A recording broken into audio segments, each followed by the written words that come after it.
you think it's anything to do with a certain religion, do you think? No, Is it anything is it? like that? No, it's No, more to do no. with a kind of a drug, isn't it?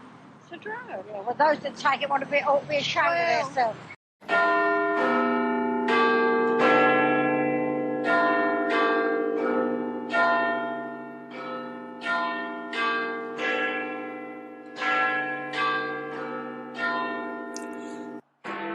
According to The Sun, there were thousands of empty ecstasy wrappers littering the floor of the 250-foot-long hangar. Drugs, sex, sensation. Some newspapers have called acid house music a sinister and evil cult which lures young people into drug taking. The message is certainly getting across. The organisers kept the location secret until the very last moment, which was the main reason, according to the papers, why there were so few police here and they were unable to act. Drug-crazed kids, some as young as 12, boogied for 8 hours yesterday at Britain's biggest ever ecstasy bash. The party took place here, infiltrated by reporters from the Mail and the Sun. There's meant to be a drugs-related craze. What do you know about acid house music? It must affect the brain in some way. Unless it's just the music that does it. Who All knows? them lights flashing don't do you any good either, do it? I wouldn't even go in the pub where them lights are. Oh, no, They drive you mad, don't they?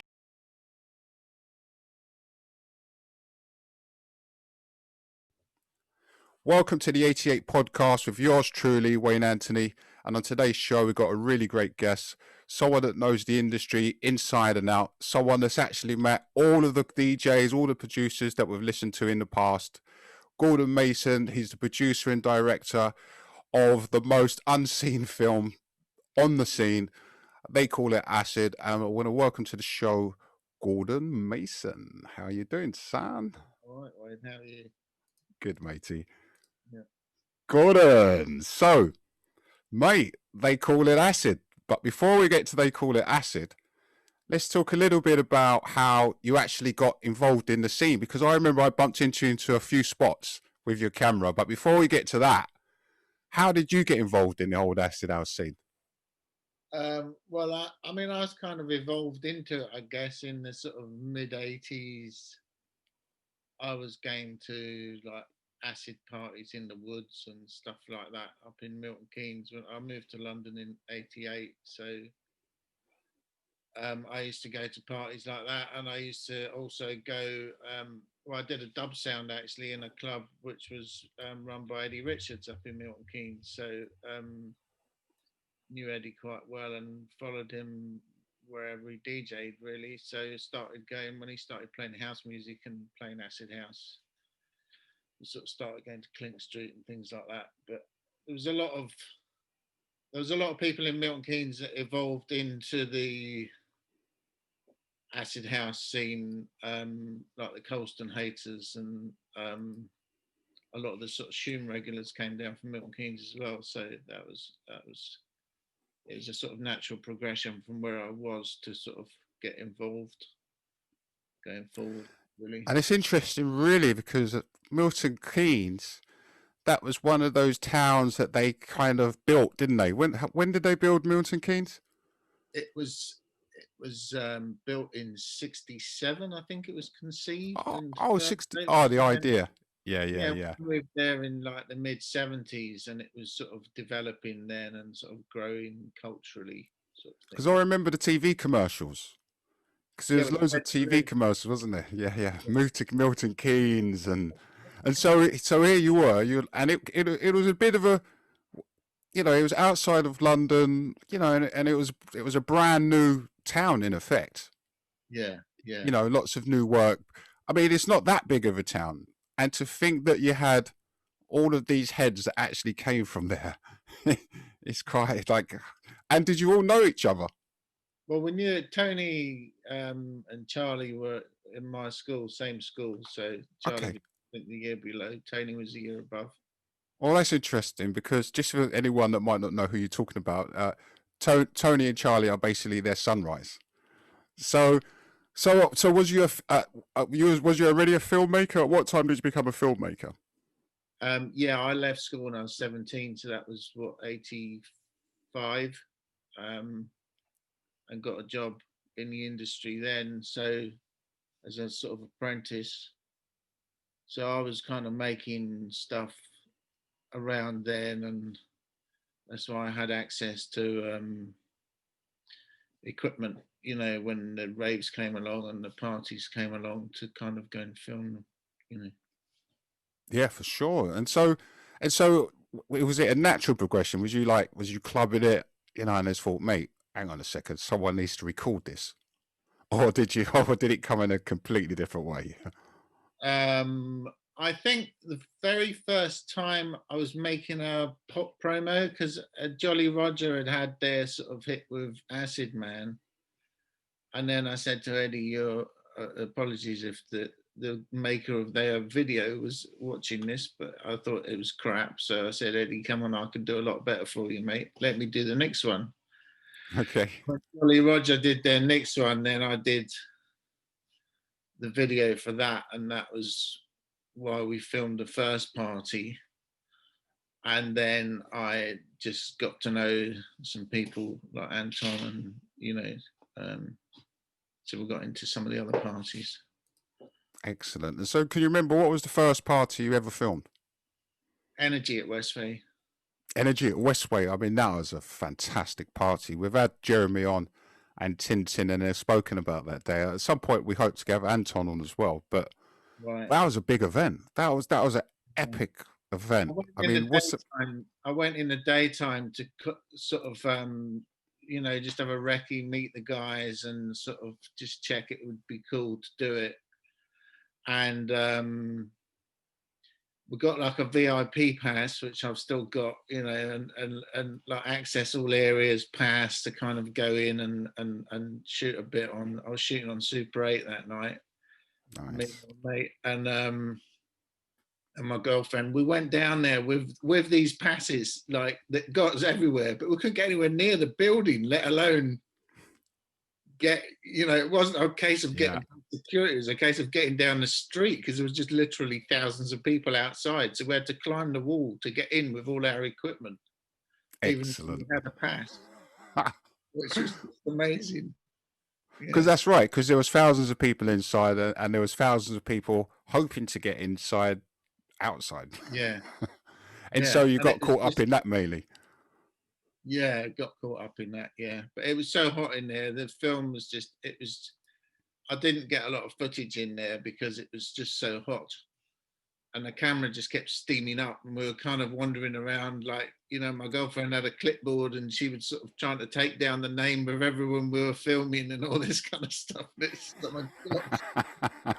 We were like, what? What are you, old Bill, taking names? Rave, you know, it's just like, my God. So that was like a sort of baptism of fire of filming those parties, I suppose.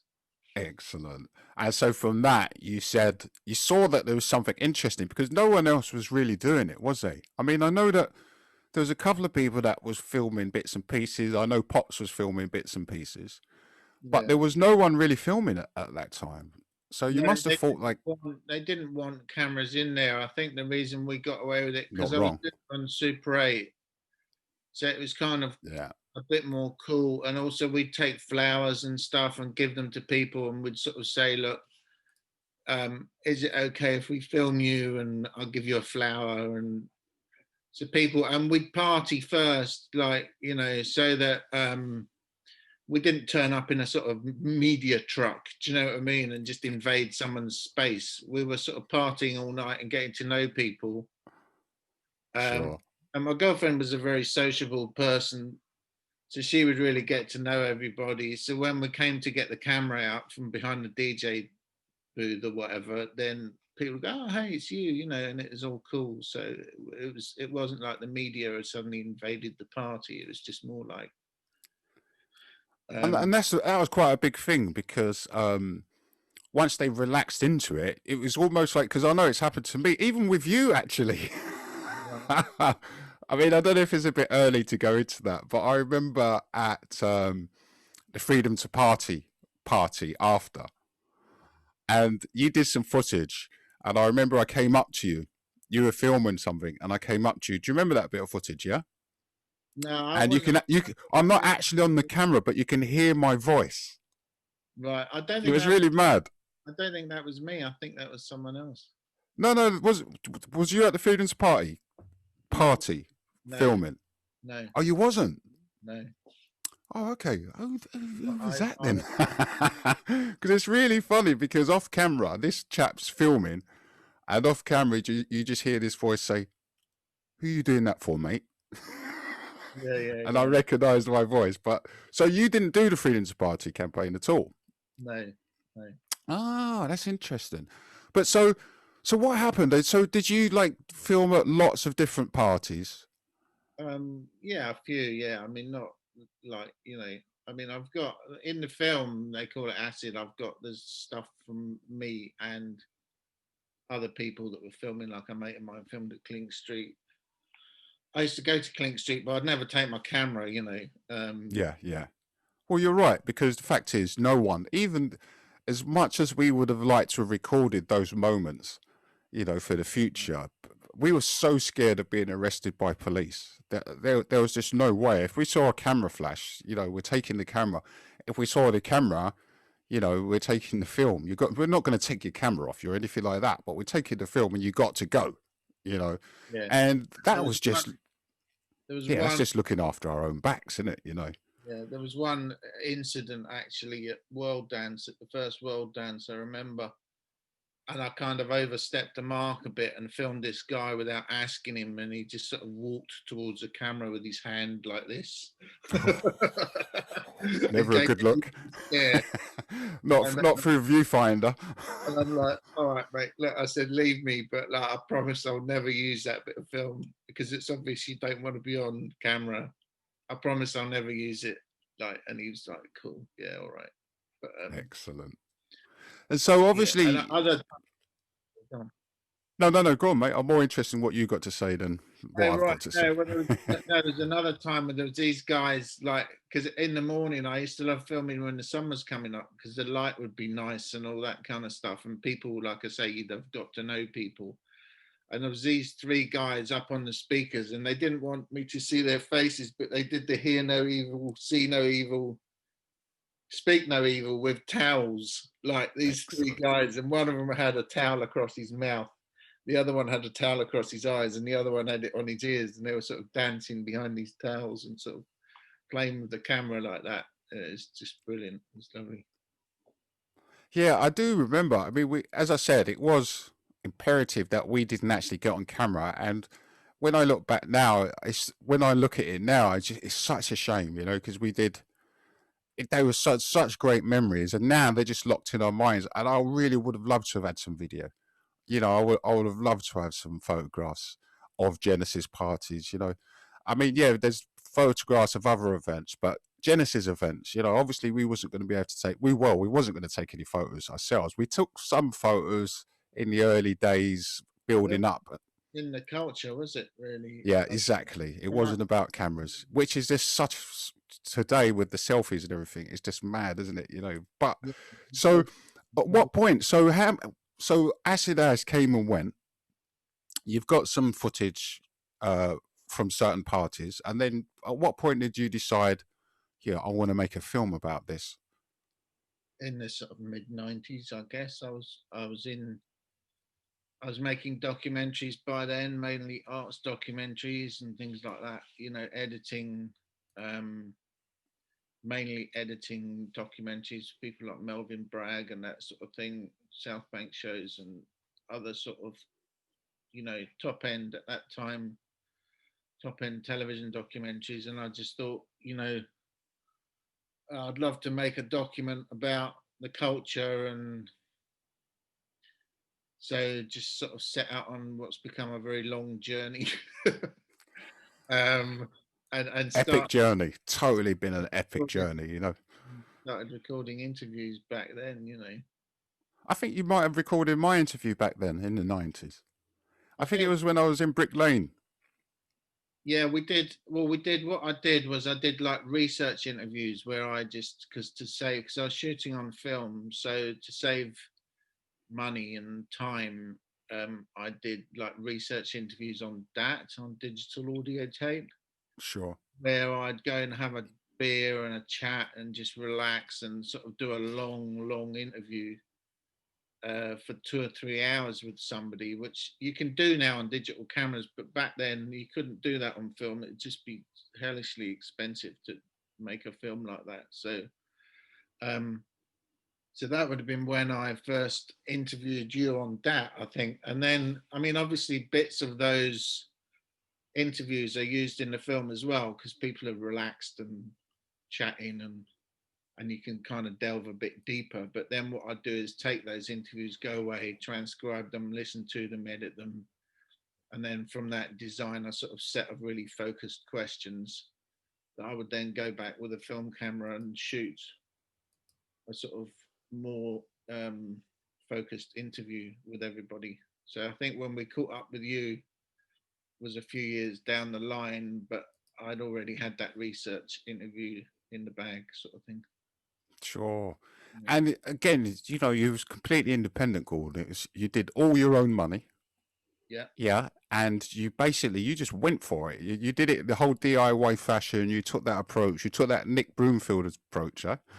Well, yeah, You know? I mean, I didn't want anyone telling me what to do, because I knew that it was, you know, I mean, I've had a lot of consultants help me along the way, you know, researchers, and Eddie has been a great help. He's done the soundtrack for it, and he's sort of guided me on occasion and said, look, Gordon, don't include this because it's not really part of the scene or whatever like that. And I had a lot of, when I was editing the film in its various different versions, I had a lot of screenings with people, and I'd sort of consult them and say, look, am I getting this right or am I getting it wrong? And am I representing you right? And all that sort of stuff. Like Carl Cox, I went down and showed him when we shot a day with him in the studio, and then I went and showed him the cut, and I said, look, are you happy with this? Because I've put some edits in your music mix. Sure. Can you just give me a nod and say they're cool? I don't want to be editing your music and making you look bad. And he's like, no, that's, you know. So things like that, you know, so as I've gone along, I've always been sort of guided by people around me, you know, and that are in the film and that have helped with it. Well, that's the thing. It's a massive subject. You know, I imagine you sit down with your pen and paper, and it's like, okay, how many interviews am I going to do? Yeah. And obviously, you must have done that. You know, you obviously whittled down to whoever you wanted to interview. But I imagine the list in the beginning would have been like quite vast, huh? Well, it's grown. I mean, yeah. And it still grows. Yeah. I mean, you know, would you believe, Wayne? I shot an interview the weekend before last For the film? New one, yeah. Oh, okay. Are you doing a new film now? Okay, No, this is new news. Film. Okay, right. Shot a new interview. I'm still getting interviews. You know, I'd never actually. Wow. About 2 months ago, I'd never caught up with Fabio and Groove Rider. So, because at the time when I was filming, I think Groove Rider had been in trouble for something, hadn't he? He's been a naughty boy. Oh yeah. When he was at BBC on an airplane or something. Yeah. Was it? Don't know. Yeah, well, It was really funny though how they all came to the rescue though, wasn't it? You know, they got him out. It was like, okay, BBC came and got him basically. Right. So I finally got an interview with those guys about 2 months ago as well, which I'm putting in a new version at the moment. Oh, that's interesting. How many interviews have you got at this point? I've shot, I think I've recorded about 100 and I've filmed about 80 or 85, I think. So it's and how many different countries have you been to? I've done it mainly on the cheap because so not too many really. I mean, I went to LA and did Paul Oakenfold in Hollywood because at the time I was editing and I was desperate to get his interviews. So I went there to do that one. But the Chicago guys and Detroit, I did them here just when they were over. Oh, that We was lucky. were there for a week and did a lot in Ibiza with Alfredo and various people in Ibiza a few years ago. So yeah, that's about it really. And the rest of them I've done in England, London, Wow. Manchester mainly. So let's just go through some of the people that you speak to in the film, mate. So obviously Derek May, Yeah. Joe Smooth. No, you're gonna name. Okay. See, I haven't got all these people. I Ah, want to. sorry. All right, let's not do that. Who you got in your film, bruv? Who's in the film? Who's not in the film? Yeah, no, who's in the film? Who's Yeah, in the film, mate? well, Marshall Jefferson, obviously the Chicago guy. We've Yeah. got Marshall, Larry Hurd, Excellent. Robert Owens. Robert does the narration as Excellent. well. It's a lovely, lovely job because his voice is just so fantastic. Yeah. Iconic voice. I wanted him to do the narration because I didn't want some sort of horrible. Definitely not a UK voice. Yeah. You know, doing it. And it's part of the culture as well. He's a massive part of the culture, so it's good. Yeah, and he's nice. Wise choice. Yeah.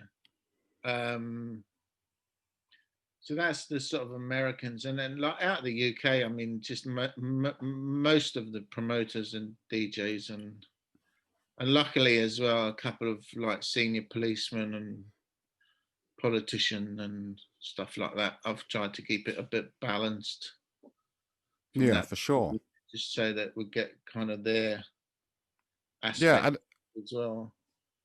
And I mean, you must have a really good rounded view of the whole scene, essentially, from from the DJ end, the promoter end, and the legal end.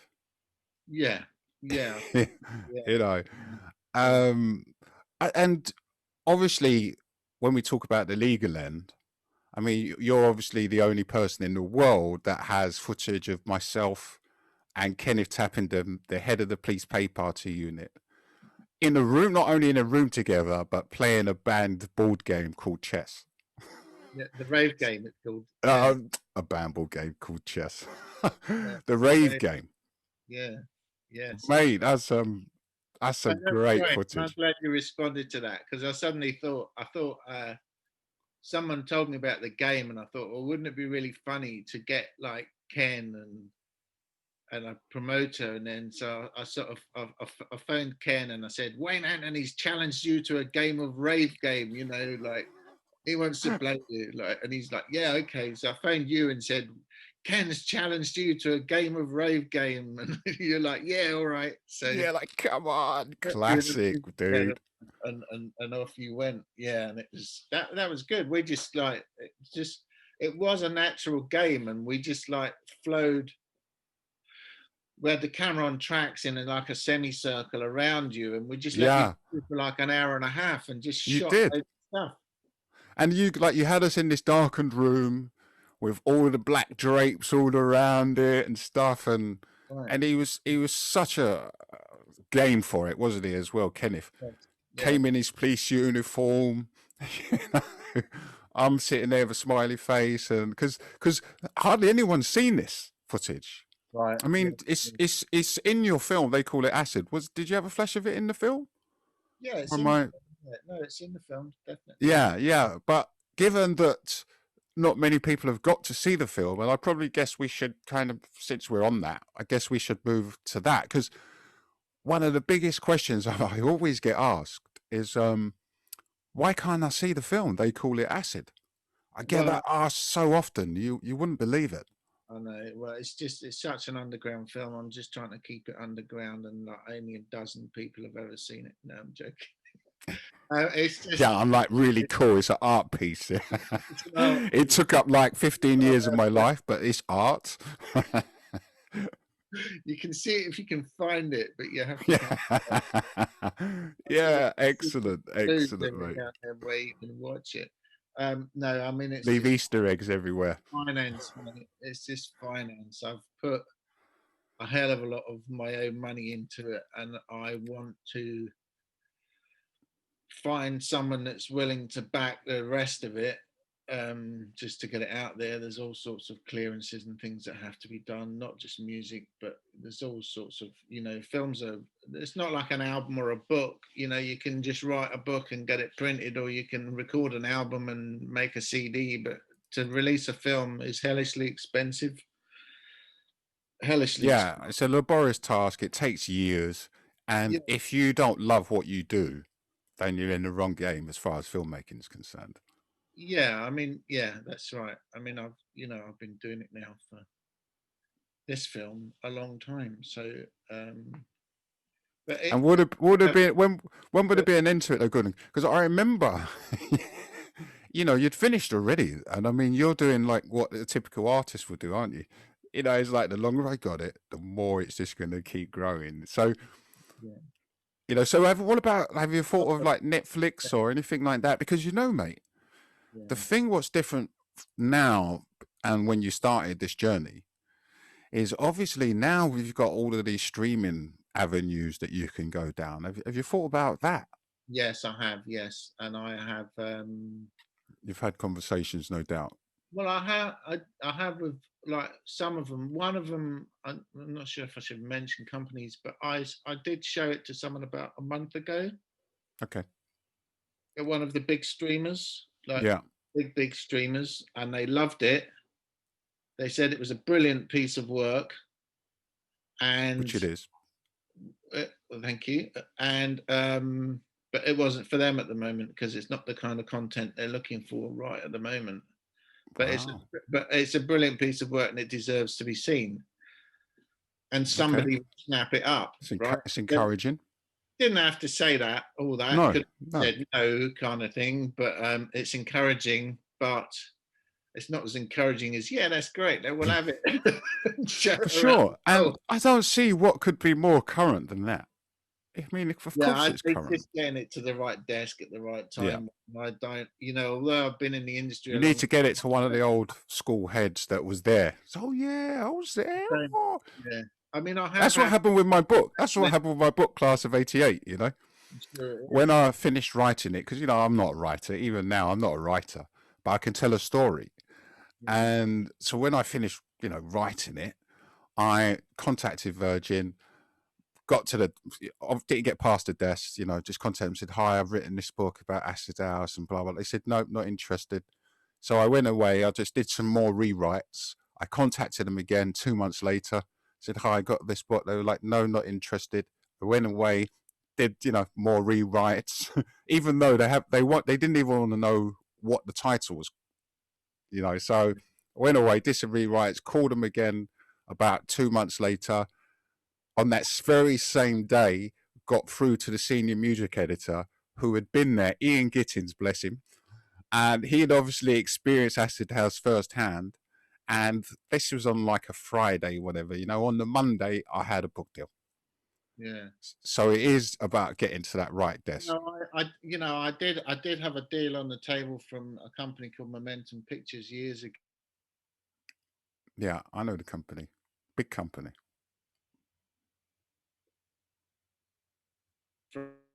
Frozen, Wayne. I'm not sure if you can still hear me. Yeah, I can see you now. Yeah, you're back. And they were interested in it. But then for various reasons that didn't happen, mainly financial again. But so can we just go over that again? So what company was that?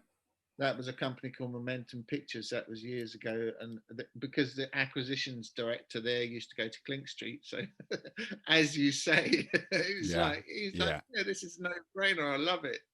Yeah, let's go, kind of thing. But it didn't work out. And then I had another guy that was like interested in backing the whole thing, and he's got a flat in Ibiza and he used to go out there all the time, and he was really into the whole scene, and he was going to give me all the money I needed and sort of back the project and push it forward. Sure, I bet you've had a few of those.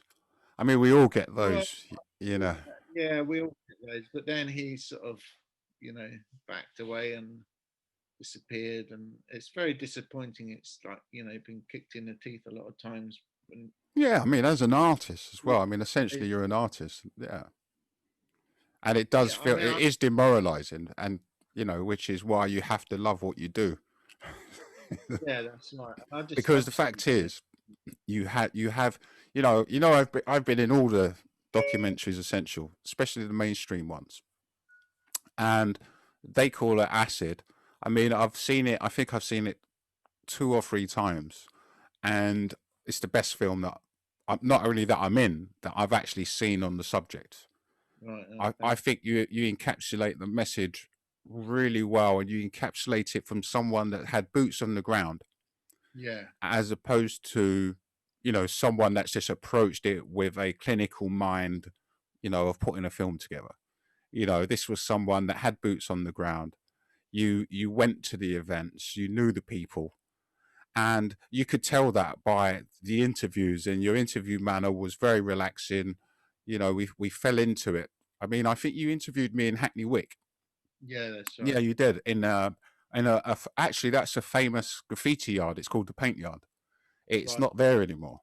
No. But yeah, it's a beautiful film. It really is. So tell us a little bit about that journey. I mean, what did you come to learn on that journey? Because I mean, for example, yeah, I remember roughly around that time in the 90s, I think it was, or not in the 90s. I think it may have been around the time when you did my interview for the film, and you gave me a CD-ROM. I don't know if you remember, and you said, "Okay, look, Wayne, take this. Don't share it with anybody.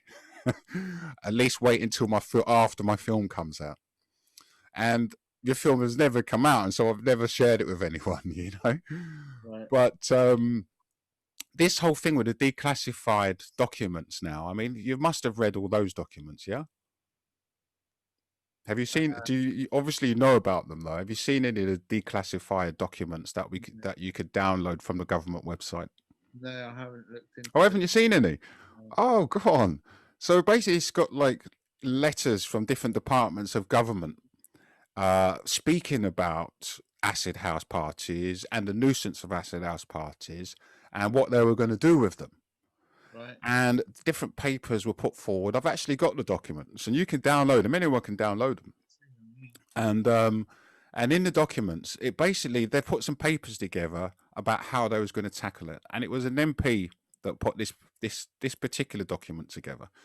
But what came out of these documents was that they wasn't as concerned with the drug element as they were concerned about the noise. And it was the noise factor which actually galvanized them to actually take action, which is quite surprising, isn't it? Yeah. There was no mention in these documents. I mean, there was only one mention, and that was... I mean, I interviewed the MP, was that Graham Bright? Graham Bright, I was talking about the same guy. I interviewed him, and he basically says it was health and safety that they were worried about. They were worried about, the MPs are worried about their kids going to these parties and falling through, holes in the ground, for sure. Or something, in an empty warehouse that collapses, or there's a fire, or Sure. most of the But that sounds like promoters were quite responsible and held them in venues that were safe. Safe. I remember I did go to a couple, and I'm sure you did as well. Like maybe we even went to the same one in what years ago, Wayne. We went to one in Hackney Wick in that wasn't me. 88 or 89, and it was. I think that was Atmosphere. Was that the Atmosphere one? No, it was in a paint factory. It was in a little warehouse, like that one behind you, with all the brick. Yeah. In a paint factory, and there was this long corridor with all these tins of paint stacked up, and it was going the way in and out, and people were just going, "My God, if this place goes up, there is just no way we're ever going to survive this." But what the hell? It didn't. Let's have a good time. Yeah, and that's the thing. It didn't. No. We took precautions. Like, we wouldn't go in a derelict building. We wouldn't go in a building that had windows smashed, or the Slough building in the Panasonic building is Slough. Yeah. I mean, that had a couple of holes in the ground, which I know that someone did fall down there and nearly break his ribs.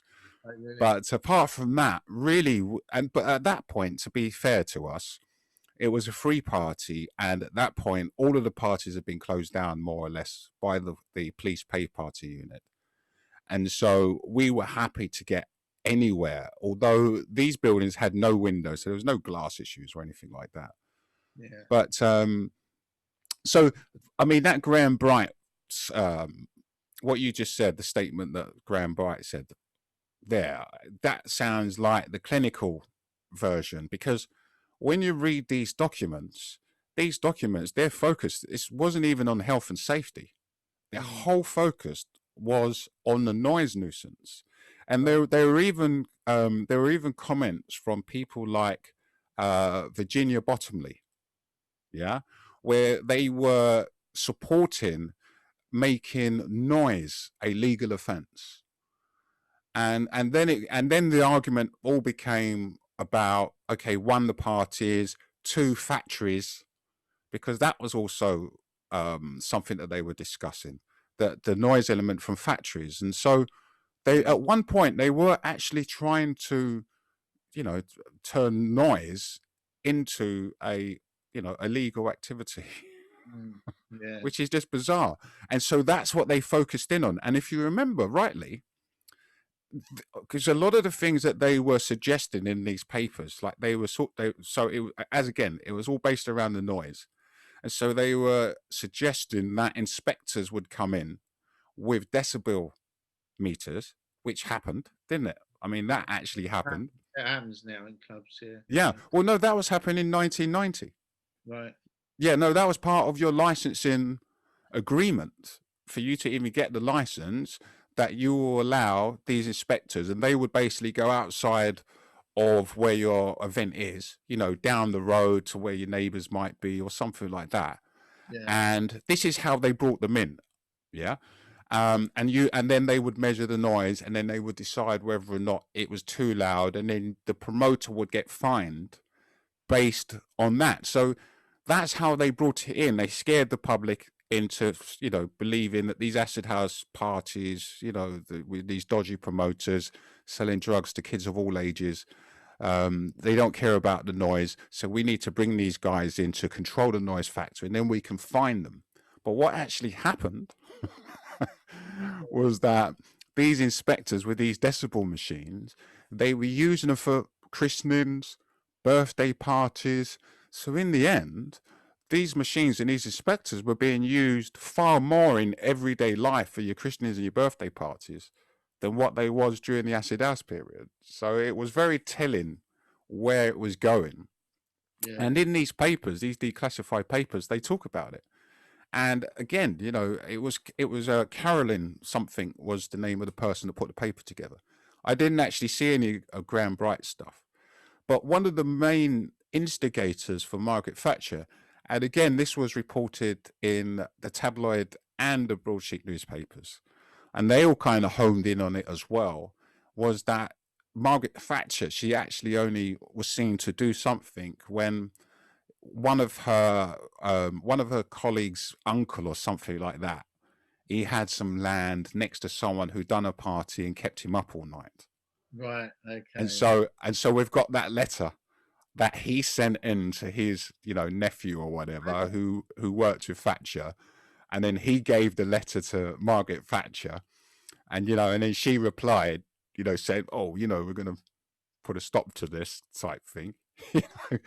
And so that's what the broadsheets and that's what the tabloids honed in on. They were saying Margaret Thatcher didn't care about the drugs; she just cared about the noise next door to her friend's gaff. So it was interesting, because I remember at the time as well.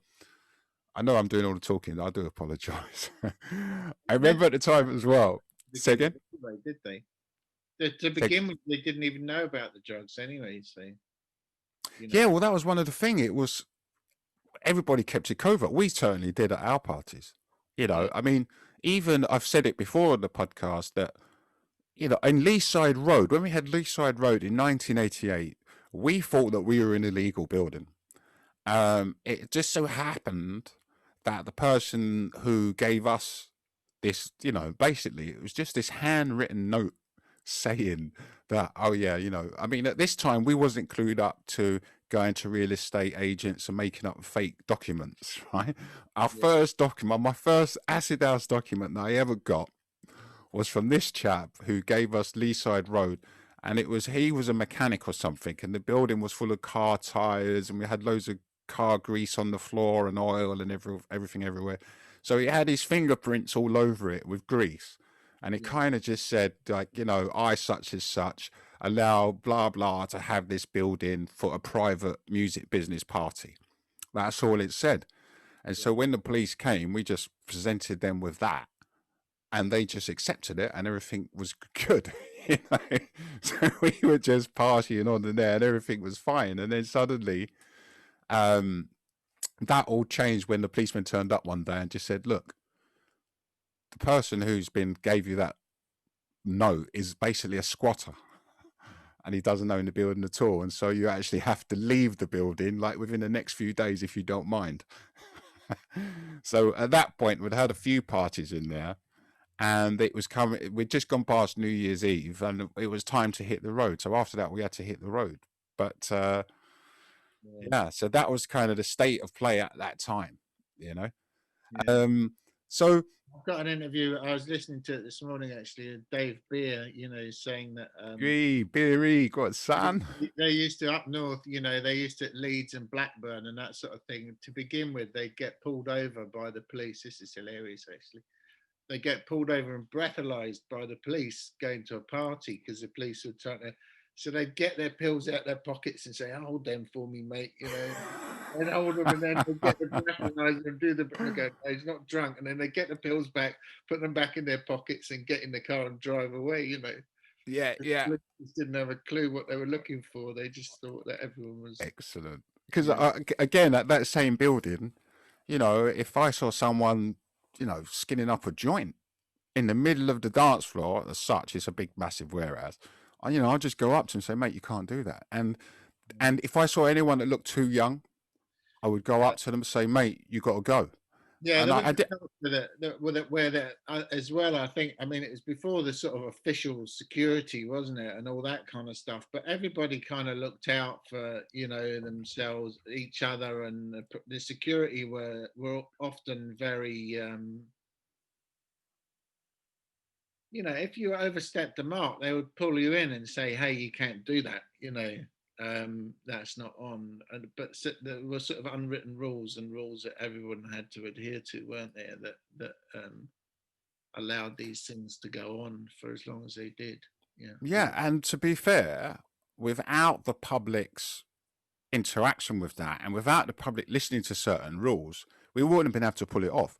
Like, if you can imagine trying to lead 1,000 people, you know, in a convoy, or any amount of people. I've led, you know, 100 people, I've led a few hundred people, and I've led thousands of people in a convoy. And you have to be able to galvanize those people, one, so they get amped up and they're all excited, but you also have to be able to control them. Like, I've driven down a motorway, you know, having taken from a meeting point in a service station, and I've had 1,000 cars behind me. But before I left the service station, I told everybody, "Listen, everyone's got to stay behind me. No overtaking me, no one in the middle lane, everyone driving safely, everyone behind me. Anyone who messes around, when we get there, you're out." And to be fair, yeah, I would tell them that. I would be standing on top of a car with thousands of people, you know, and just say, "Mate, this is how it is. You know, we got to get there safely. We don't want the police to stop it in any way. So if we follow the law, they're not going to be able to stop it, you know." And so I've had all of those people all behind me, thousands of cars just in one lane on the motorway. And so without those people actually, you know, doing what they was instructed to do, you know, we couldn't have pulled it off. I've actually been with Jarvis, actually, where I remember we had about 300, 400 people with us, and one of our warehouses got stopped by the police. And we were on our way back to wherever we was going back to, and someone had kind of said, "Look, there's another industrial estate," because it was still quite early in the evening, and someone said, "There's another industrial estate just down the road." And I remember we all parked down the road, and there was about 300 people, and we had all of these people hiding behind walls, like ducking behind walls and skirting in between warehouses. About 300 people, Yeah, yeah, like dodging security and things like that, and all ducking and hiding behind cars and things like that. yeah. You know, and everyone doing what you said. You know, being quiet when you said duck, everyone ducked. So without that participation, you know, we would never been able to pull that off. You know, can you imagine just saying duck and 300 people just duck behind the wall? Yeah. You know, it's classic moves. But so so your film, you started it in the 90s. Yeah. Yeah. Was there any point that you thought it's finished? And then because you've had more time, you know, then you've decided that you'd add to it. Yeah, I mean, I'm going through it at the moment. I'm going through sort of I'm going to remaster it. My mate's going to remix it in Dolby Atmos, and we're going to rescan the film up to 4K and all this kind of stuff, and really polish it, you know, put these extra little interviews in. But no, I'm going through all the old versions so that we can sort of construct this new, you know, this new version. So there's been, I think, 3 or 4 major sort of levels of it, you know, where it's been finished and then moved on again, kind of That thing. must be quite exciting for you. After all this time, you know, it's been, was it 20 years? Yeah. 20 years now. And now, and again, in that 20 years, the formats have changed a couple of times, isn't it? It was a HD, full HD. But yeah, I've always used the highest format I can. Because That's what I mean. At the time, I was shooting on film or Yeah. on Beta SP in the 80s. Yeah. And then in the 90s, I was shooting on Super 16 film. Go on. And then in the noughties, I was shooting on HD digital cameras. And now I'm shooting on 6K. So cool, dude. But it must be, but now that you're doing this recent transfer, it must feel get you excited again, no? Yeah, I mean, it's a lot of work. Yeah. Going through all the versions. Yeah, it's a lot of work. Oh my God, what was that? And putting in little things again that I'd lost before, and thinking like, no, that was really funny, like that story with Dave that I just found this morning. Excellent. With the police brutalizing him, you know, and no, I mean, it's just, you know, it sounds like it could be a TV series, mate. Well, it could be, you know. If someone came along and said we'd like it as a series, I guess it could be a series. But I mean, today, right now, how many interviews have you done? Well, I said before about 80 films. Oh, sorry, I didn't hear you say it before. Oh, so you've done about 80. Go on, son. 80, yeah. So I mean, it's and recorded 100 on audio. Wow. So it is. Yeah, I mean, it surprises people because normally in a documentary you only have like a sort of a dozen or 20 tops, you know. So filmmakers, even my friends who are filmmakers, like say, "What? You've got how many? How can that possibly be true?" You know, but it's all first-hand information. Like I say, you know, if like we're talking about. You know, a party, then up pops the promoter of that party or the DJ who played at that party or someone who went to that party. I've not got like a sort of generic half a dozen people like some TV documentaries do, where they talk about things that places they weren't. Do you know what I mean? But things they know. It's all, everyone is like first-hand experience kind of thing. Like they were like right there on the spot. Sure. No, the people that you interview, they are all important ingredients of the whole puzzle. You know, so and most people, you know, like Noel Gallagher, I got he's a bit of a surprise one because not many people think of him as being a raver, but he actually was. And I filmed at a party up in Rochdale called Joy in '89. And that was a big event. That was a well-known event. Unbeknown to me, he was there, right? and his mate. So you got Noel Gallagher, and then you've got his mate Scully next to him. But Scully had on a nice psychedelic T-shirt. So I'm filming Scully's T-shirt because it's colourful and all the rest of it, and he looks great. And unbeknown to me, the guy stood next to him was going to be like one of the most famous rock and roll musicians in the world years later.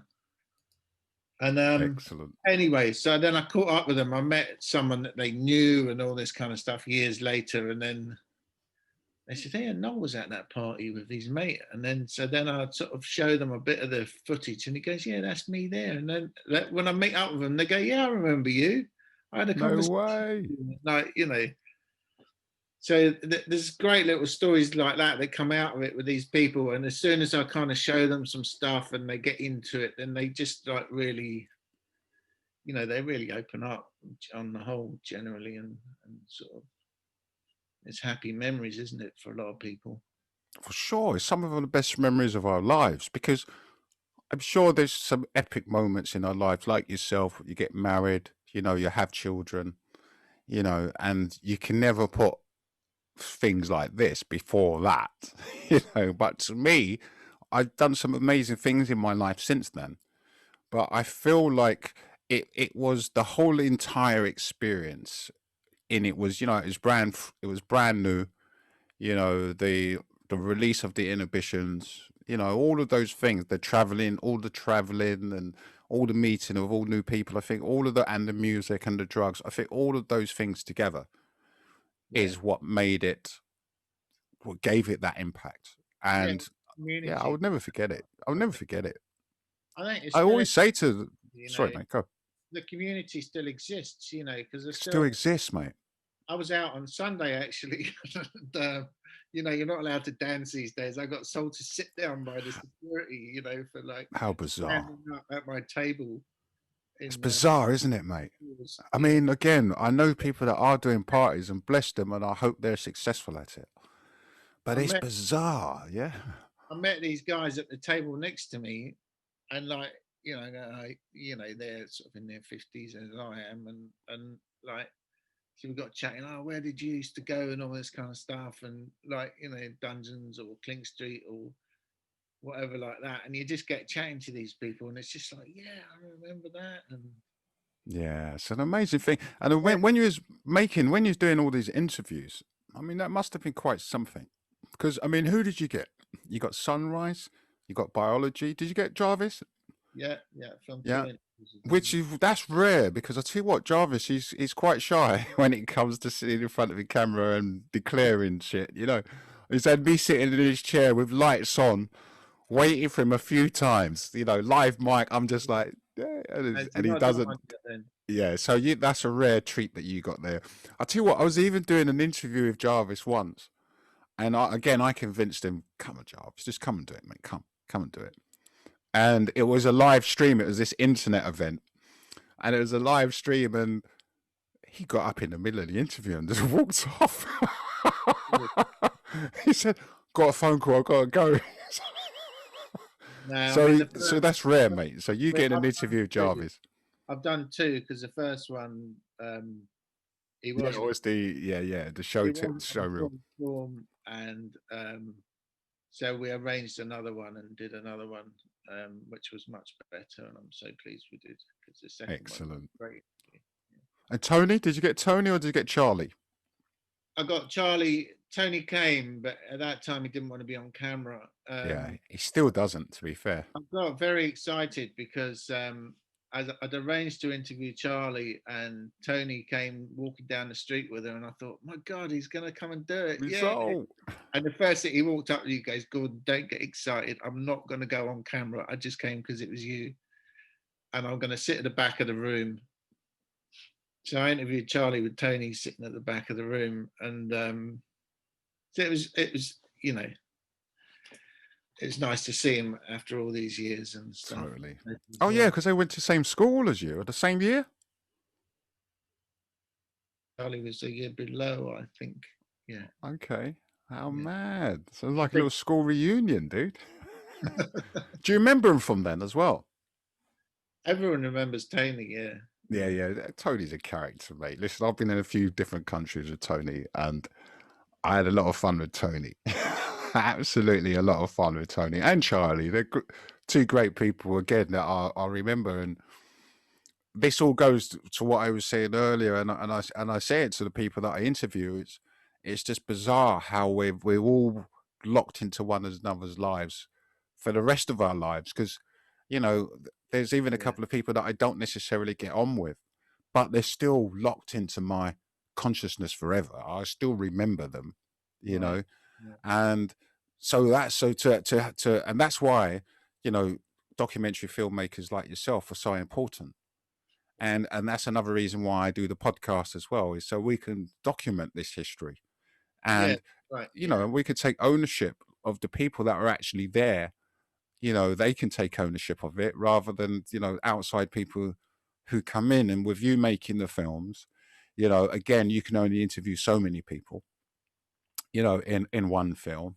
And with the podcast, it gives a lot of different people opportunity to have a long form discussion about what they did, and so that's what kind of excites me about the Who's podcast. the audience for this? What sort of people will watch it, listen to it? It would listen to This podcast. Yeah, well, this is it. People receive information in a different way now, don't they? Like, for example, I mean, podcasting. is it a younger generation that are watching this? Oh, I see. Yeah. Well, it's mostly the older lot that watch it and listen to it, to be fair. But there are lots of youngsters that are interested in the history of the music that they currently enjoy. Yeah. So we do get lots of new listeners. We get a lot of people that will say, "Hey, hi, I wasn't there. I was too young at the time, but it sounds really exciting." Yeah.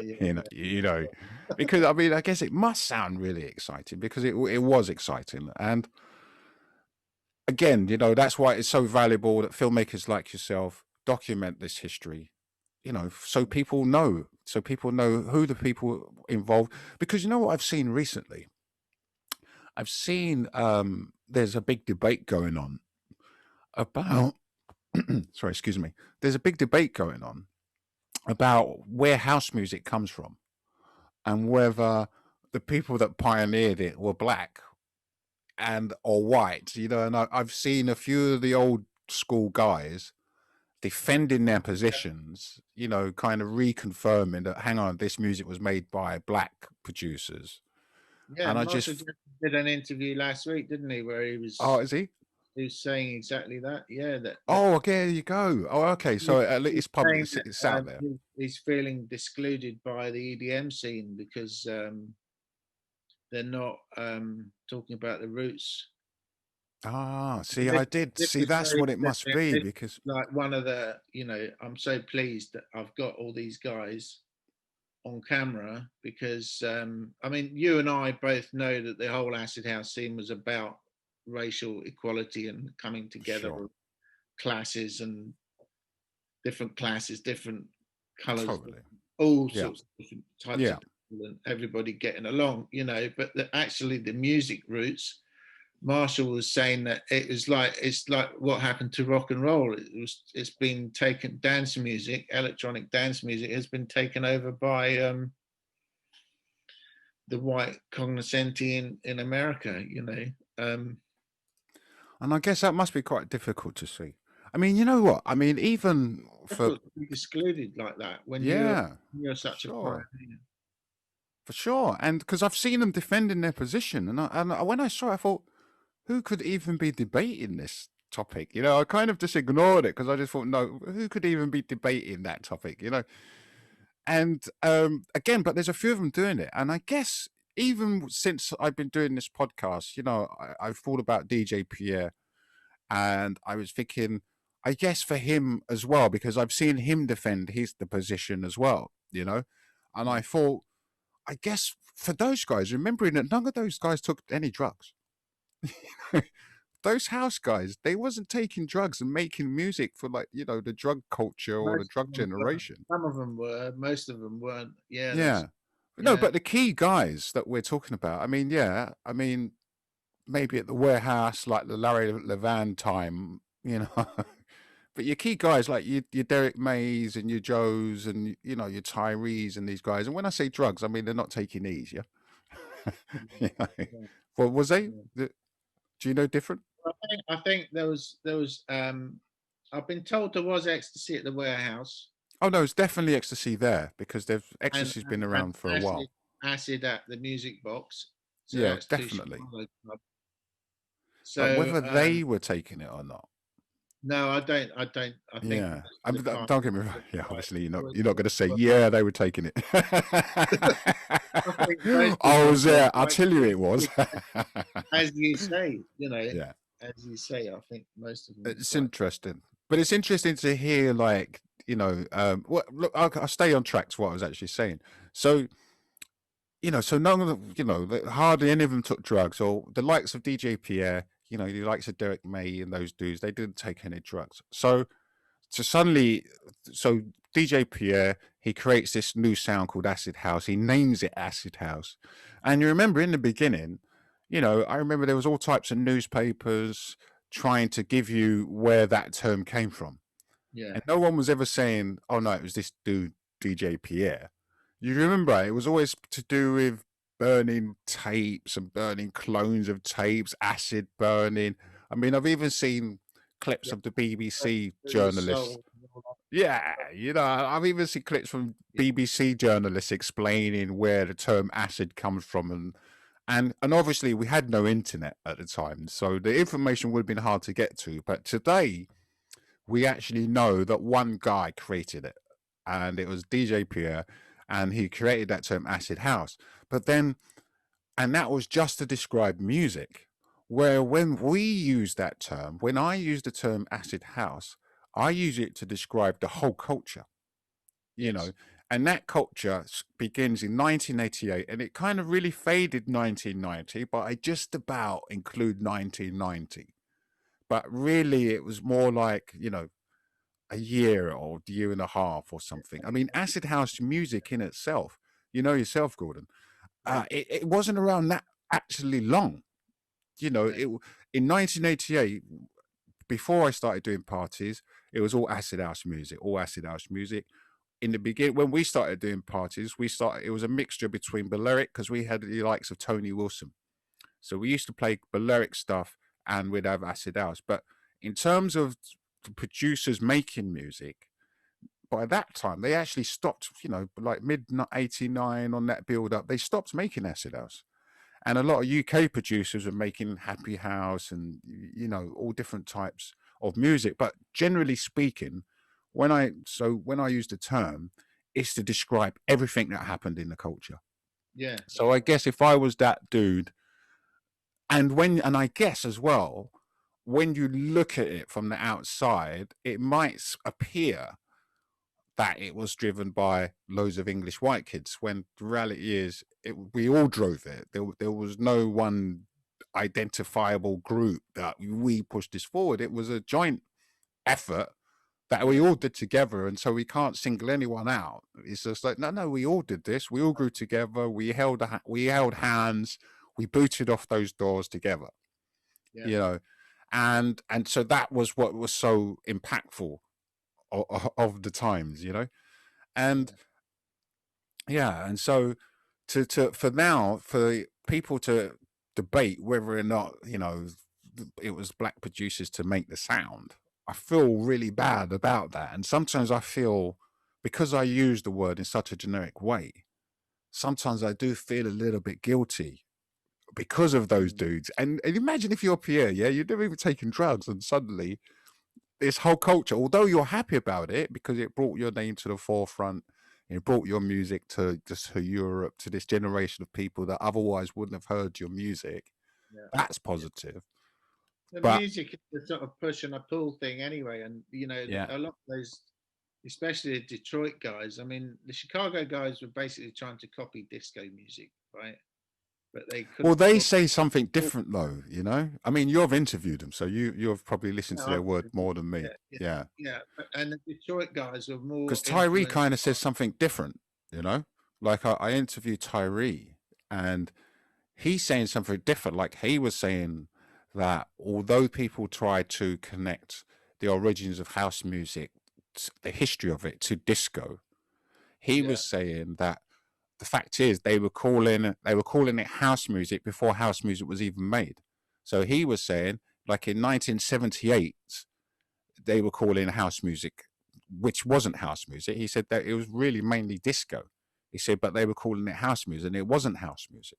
You know, he said house music came, and they're trying to kind of separate themselves from the disco thing. You know, because they're saying, no, this wasn't disco. They developed out of that. Yeah, I mean, I'm not. Yeah, but that's what I'm trying to say. They're trying to say, no, this is completely different. This is not disco, you know?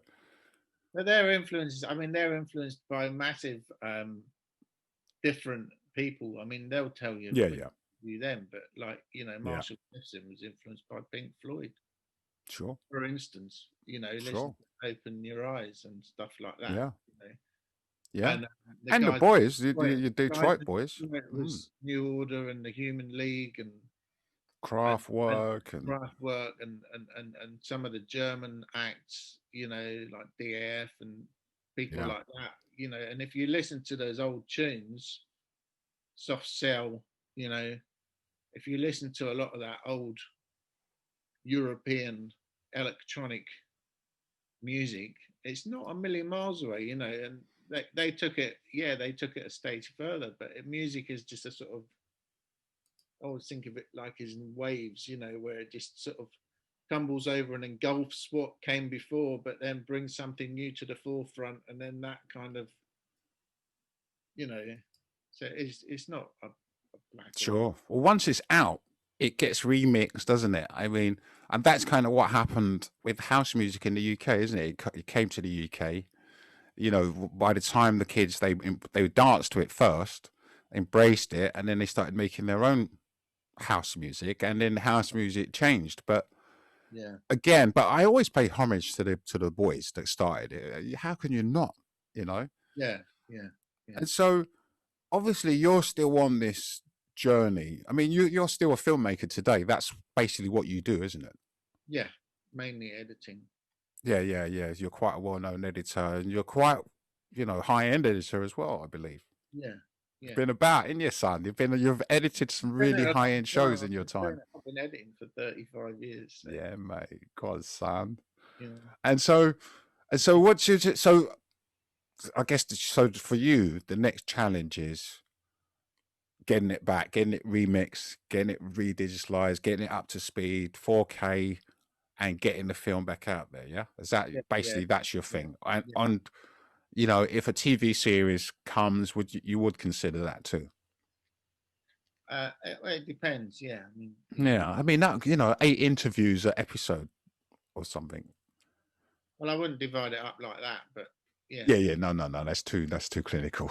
Yeah, 8 in this one, 8 in that one. I don't want someone coming along pulling my film apart and telling me what to do, because that's not what I've been for, you know. And that's always been part of your fear as well, for sure, mate. You spent so much time, and I just, you know, I've taken advice and I've taken guidance from people that were there. Sure, definitely. People that were pioneering the thing, and you know. Yeah. I mean, they call it Acid again. It's the best documentary film out there. He was like helping me get through all the Chicago stuff, and like, you know, what shall I say here? You know. Yeah. For sure, mate. Honestly, it's a great film, mate. It's a great film. In it, you know, it's not a message that was written by an executive on the back of a bit of paper. It's something that's evolved through all the contributions of the people that were kind of. Yeah, and you've gone through a lot of hardships while making this film. It's not cheap, is it? No. Well, it's not you know, and in that time you've got married, you've got children. You know, it can't be easy. Yeah. And so, what do you think? Did you think you have a? So obviously before that you were doing private screenings where no money was exchanging, just all private invites. So you've stopped that essentially. Well, I mean, if I'm ever going to sell the only way I'm ever going to sell the film is by showing if it. No one sees it. Yeah. Okay. Yeah. It's not like, you know. Yeah.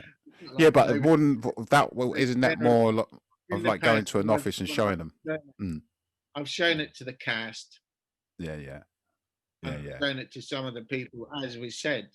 As you said, I've done some private screenings where I've shown it to people like yourself, and I've shown it to some people that are sort of influential in the scene to sort of gauge it and that sort of thing. And I've also shown it to some industry people. So, Sure.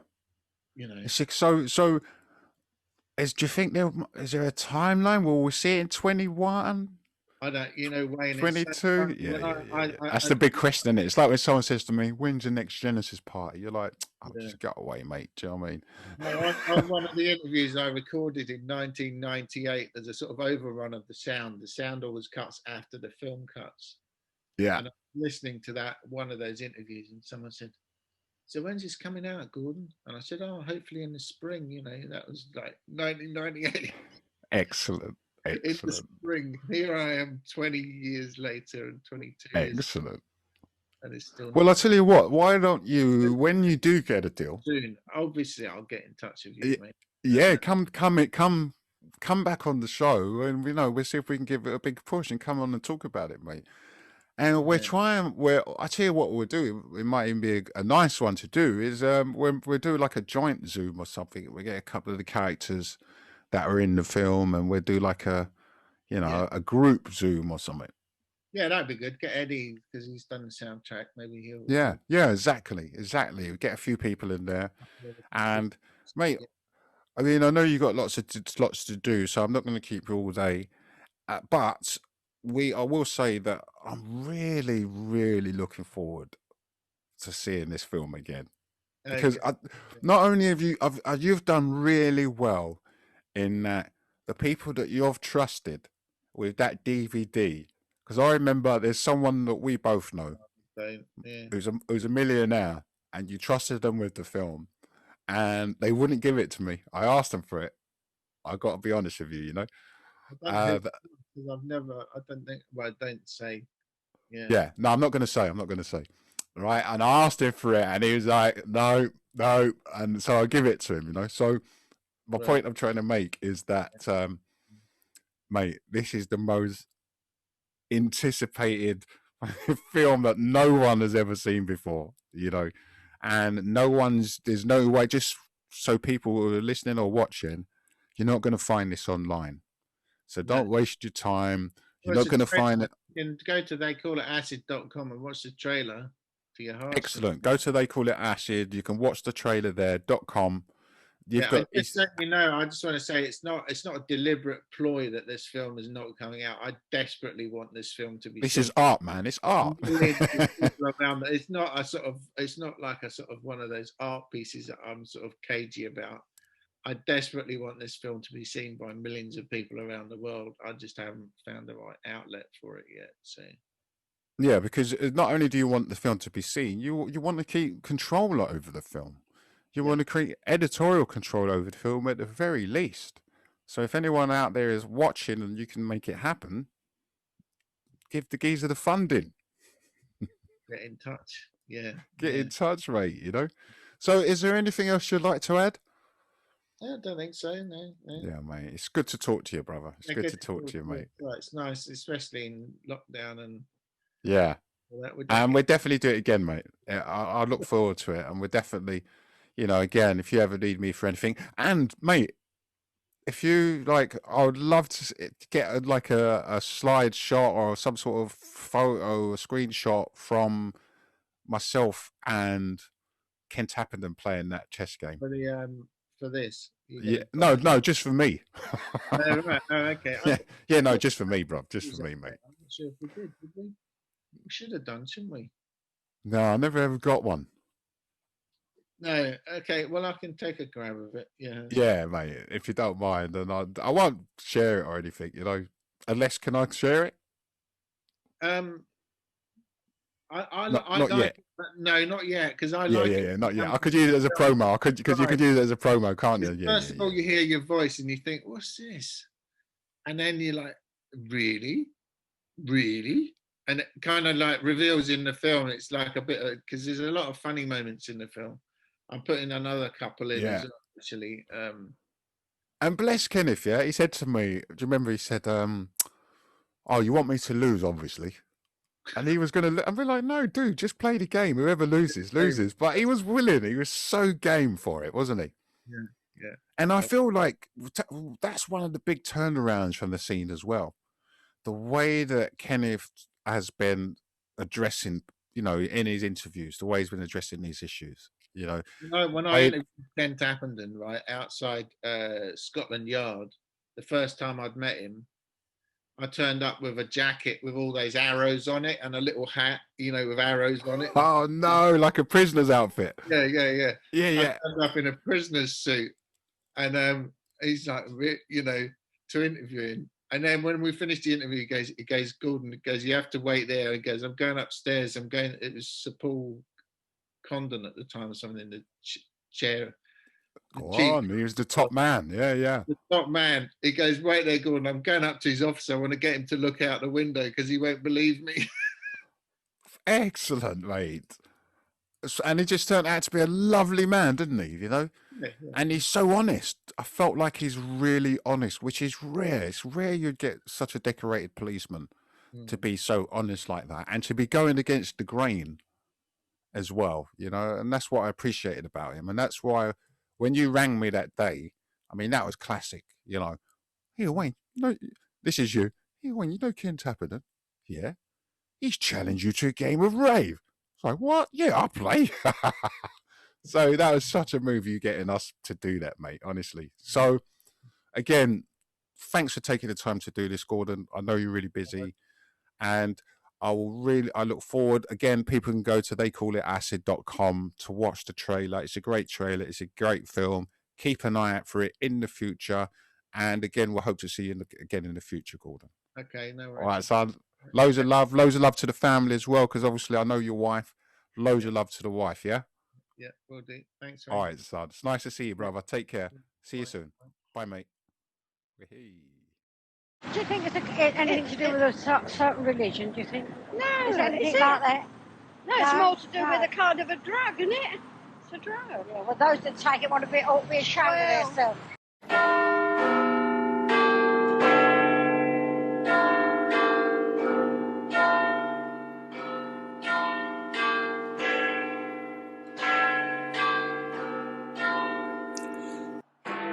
According to The Sun, there were thousands of empty ecstasy wrappers littering the floor of the 250-foot-long hangar.